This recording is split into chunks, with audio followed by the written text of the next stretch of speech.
This is Nikki with RegimeChange.org, and today we're going to be talking about aspartame.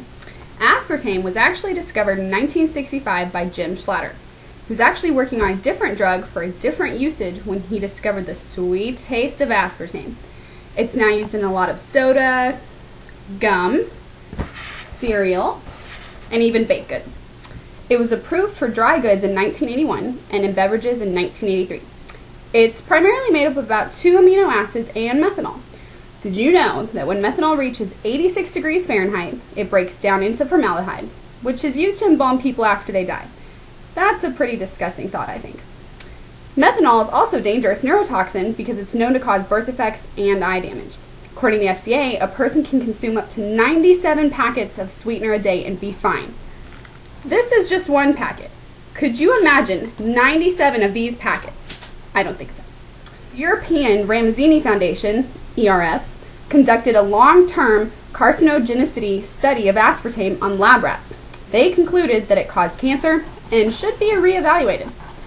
However, the European Food Safety Authority reviewed this study and concluded that under the evidence currently available, aspartame claims as a carcinogen is not supported by the data, and there's no need for further review.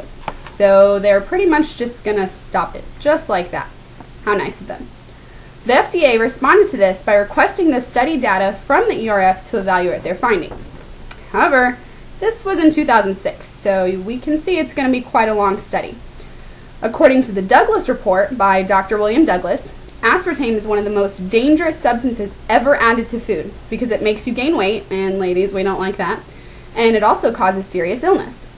The report also states that aspartame has brought more complaints to the FDA than any other additive. And you can imagine how many complaints the FDA deals with.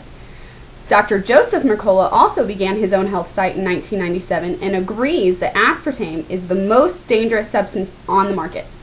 He also concludes that aspartame causes headaches, dizziness, seizures, heart palpitations, and the list goes on and on and on. These symptoms can be triggered or even worsen when you ingest aspartame.